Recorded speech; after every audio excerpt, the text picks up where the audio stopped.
Hello students, आज मैं class 10th का कोऑर्डिनेट ज्योमेट्री स्टार्ट कर रहा हूँ। तो थोड़ा इन्फॉर्मेशन दे रहा हूँ स्टूडेंट कोऑर्डिनेट ज्योमेट्री के बारे में। There are two types of coordinate geometry, यानी दो टाइप के होते हैं। एक है कार्टेशियन कोऑर्डिनेट ज्योमेट्री, दूसरा है पोलर कोऑर्डिनेट ज्योमेट्री। तो ये पोलर कोऑर्डिनेट ज्योमेट्री को r theta, r is radius vector, theta is angle, ये हम लोग को नहीं पढ़ना है। ये पढ़ना है कार्टेशियन कोऑर्डिनेट ज्योमेट्री, जो there are two types of Cartesian coordinate geometry, 2D and 3D, यानी दो टाइप के होंगे। 2D को ऐसे लिखेंगे XY, और 3D को XYZ लिखते हैं। ठीक है स्टूडेंट्स। अब कार्टेशियन कोऑर्डिनेट के फादर हैं रेन देस्कारता साहब, जो 31 मार्च को उन्होंने जन्म लिया था 1596 में, 1596। जो इनकी डेथ हुई 11 फरवरी 1650 को। इन्होंने कार्टेशियन का जन्म दिया है। इनकी फर्स्ट बुक जो पब्लिश हुई थी उसका नाम था लॉ ज्योमेट्री। स्टूडेंट, जो मार्च में जन्म लेने वाले बहुत सारे को मैं देखा हूँ कि बहुत धनवान, बहुत विद्वान और बहुत बलवान भी होते हैं। जैसे मैं मार्च का एक जन्म का एग्जाम्पल देता हूँ। जमशेद जी टाटा को 3 मार्च को जन्म है। अब जुबली पार्क जमशेदपुर टाटा यानी झारखंड में है। जुबली पार्क 3 मार्च को बहुत अच्छे से सजाया जाता है। ठीक है स्टूडेंट, वो मैं देखा हूँ क्योंकि मैं वहाँ का स्टूडेंट रह चुका हूँ, उस एरिया का। ठीक है, अब मैं आपको डिस्कस करूँ, आगे ये इन्फॉर्मेशन देना जरूरी था। अब मैं डिस्कस कर रहा हूँ आपको कोऑर्डिनेट ज्योमेट्री में। देखिए, मैं अभी हूँ गुजरात में, Nepal, new era public professor academy Gujarat में, केशोद में है। मैं वाल्मीकि विश्वकर्मा, देखिए पीजीटी मैथ्स टीचर हूँ मैं। ठीक है स्टूडेंट, देखिए मैं पूरा दिखा देता हूँ। ये है एक्सपीरियंस, मेरे पास इतना है। मैं कोऑर्डिनेट ज्योमेट्री 10 CBC का डिस्कस कर रहा हूँ कोलिनियर कार्टेशियन कोऑर्डिनेट में, पोलर में नहीं। ठीक है, अब देखिए आप लोग, कोलिनियर का मेन पॉइंट्स है स्टूडेंट। फर्स्ट है collinear exist always at least 3 points, 3 point होना चाहिए। सब ऑर्डर पेयर में होना चाहिए। x1 y1 एक ऑर्डर पेयर हुआ, x2 y2 second order pair, and x3 y3 third order pair. अब सेकंड पॉइंट है, if area of triangle is equal to 0 then the given coordinate points becomes collinear, यानी but say जब triangle नहीं बनेगा, collinear बन जाएगा यदि area of triangle 0 होगा तो। अब identities of collinear for 3 points. अब इसका आइडेंटिटीज है जो सोल्यूशन बनाने में हम लोग को बहुत काम आएगा। तो पॉइंट्स ऑफ कोलिनियर, पॉइंट्स ये है x1 x2 such that x2 minus x1 upon x3 minus x1 is equal to y2 minus y1 upon y3 minus y1। देखिए ऑर्डर में लिखना होगा, x2 यहाँ तो y2 होगा। अब x3 नीचे है तो y3 नीचे, x3 ऊपर लिखते हैं तो y3 भी ऊपर लिखना होगा। डिसऑर्डर में होगा तो आपको नंबर कम हो जाएगा क्योंकि रिजल्ट आंसर मिलेगा नहीं। अब points are collinear such that y2 minus y1 x2 minus x1 is equal to y3 minus y2 x3 minus x2। इसको स्लोप मेथड कहते हैं। स्लोप को डिनोट करते हैं हम लोग m से। यदि दो स्लोप इक्वल हैं तो ये पैरेलल या कोलिनियर कहते हैं। देखिए यहाँ लिखा हूँ, ये फर्स्ट स्लोप हुआ m1, ये हुआ m2, दोनों इक्वल हो गया।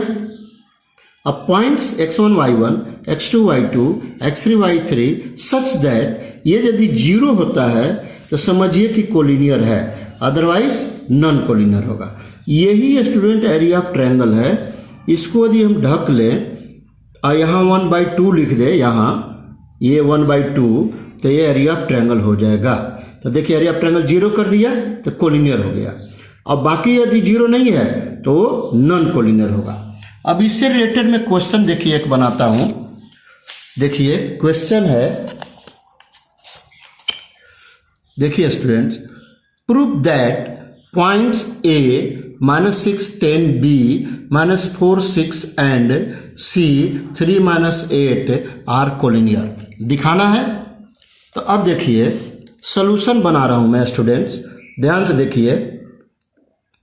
सॉल्यूशन है इन फिगर जरूर बनाइए, कोऑर्डिनेट ज्योमेट्री है तो, बिना फिगर के नहीं होगा कोऑर्डिनेट ज्योमेट्री। इन फिगर, देखिए फिगर बनाया मैं, इसका ए रखे हम, ए का कोऑर्डिनेट पॉइंट है -6 और 10, बी को कोऑर्डिनेट पॉइंट -4 6 और सी का 3 -8। ये कोऑर्डिनेट पॉइंट को हम x1 y1 लिखते हैं, इसको हम x2 y2 लिखते हैं, इसको हम x3 y3 लिखते हैं। तो यहाँ लिखना पड़ेगा स्टूडेंट्स बाई अल्टरनेटिव मेथड, ठीक है। For collinear we have x2 minus x1 upon x3 minus x1 is equal to y2 minus y1 upon y3 minus y1। और वैल्यू सब्स्टिट्यूट कीजिए। x2 का क्या है, देखिए -4 है, x2 देख लीजिए, तो यहाँ लिखेंगे हम -4 -6, x1 -6 है, देखिए यहाँ सामने लिख दिया हूँ, अपॉन x3 क्या है 3 लिख दिया, माइनस देखिए x1 कितना है -6 इज इक्वल टू y2 6 है, माइनस y1 10 है, अपॉन, देखते चलिए आपको समझ में आ जाएगा। फिर क्या है y3 3 है, y1 10 है, तो 3 - 10, ये दोनों सेम नंबर होना चाहिए, ध्यान दीजिएगा।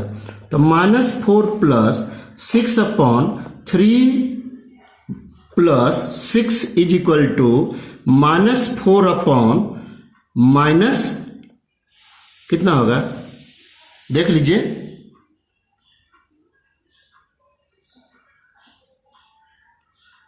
ये माइनस कितना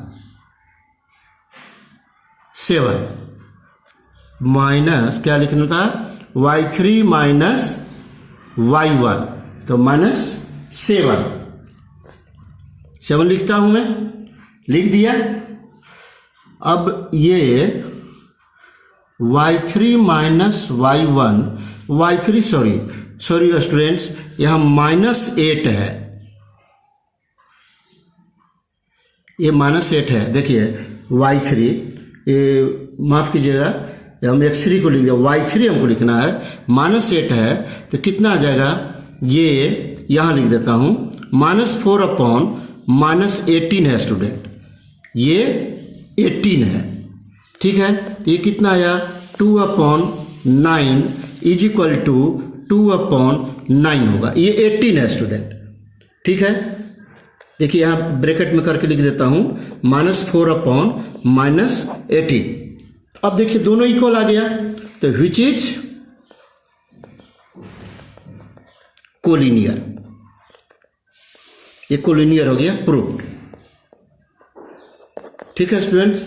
यदि आप मेरे चैनल को देख रहे हैं, अच्छा लगता है तो स्टूडेंट लाइक जरूर कीजिए कम से कम, नहीं तो सब्सक्राइब कर दीजिए और बेल बटन को दबाना मत भूलिए, थोड़ा कोऑपरेट कीजिए हमको, ठीक है स्टूडेंट, थैंक यू।